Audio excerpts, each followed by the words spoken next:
تحقیق ہم نے بسایا تمہیں زمین میں، وجعلنا لکم فیہا معائش، اور تمہیں اس کے اندر معائش زندگی گزارنے کا سامان دیا.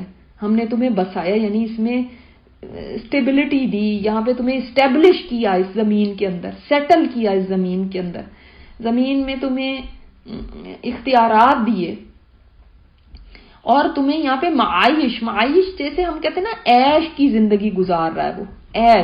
عیش کیا ہے؟ اب عیش میں ساری چیزیں آ جاتی ہیں، جو بھی آپ استعمال کرتے ہیں، جو بھی آپ کے پاس نعمتیں ہیں، وہ ساری عیش ہی ہے نا. تو اللہ تعالیٰ نے صرف انسان کو ہینڈ ٹو ماؤتھ نہیں رکھا کہ بس اتنا سا، صرف اتنی سی چیز اس کو دی اور بس، اس کو بڑا کچھ دیا. اب آپ دیکھیں اس میں کھانا پینا، طرح طرح کے کھانے سب آ گئے. یہ معائش ہے. ہر چیز جو زندگی گزارنے کے لیے اس کو میسر ہوئی وہ معائش ہے.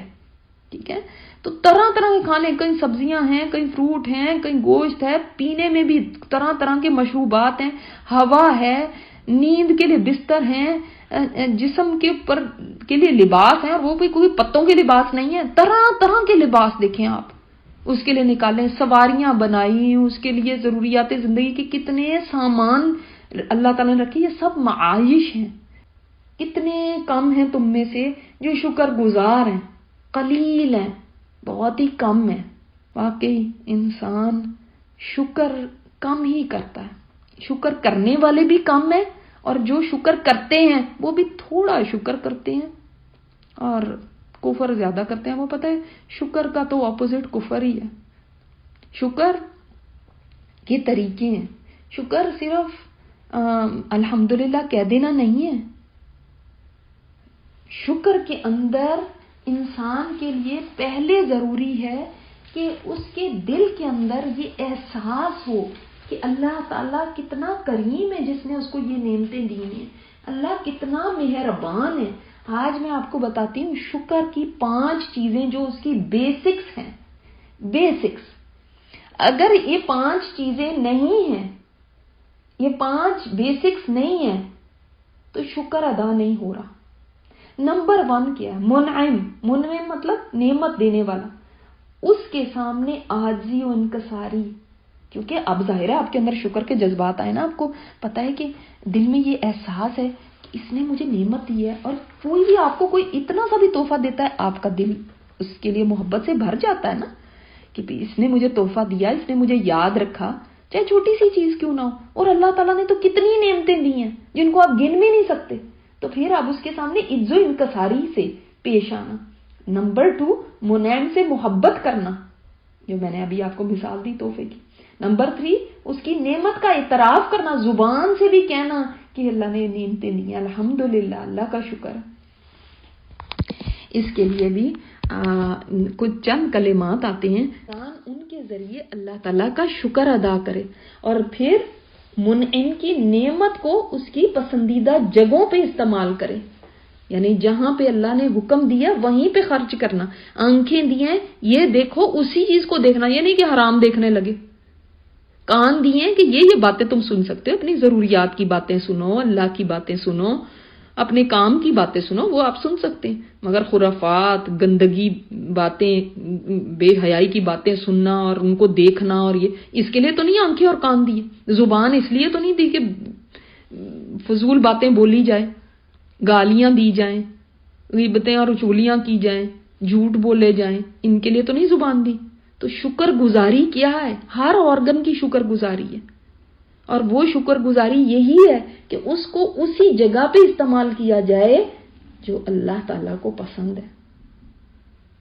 اور جنید بغدادی نے فرمایا شکر یہ ہے کہ تم یہ سمجھو کہ تم اس نعمت کے اہل نہیں تھے، یو ڈنٹ ڈیزرو اٹ. یہ ہے شکر. ہمیں اللہ نے اولاد دی.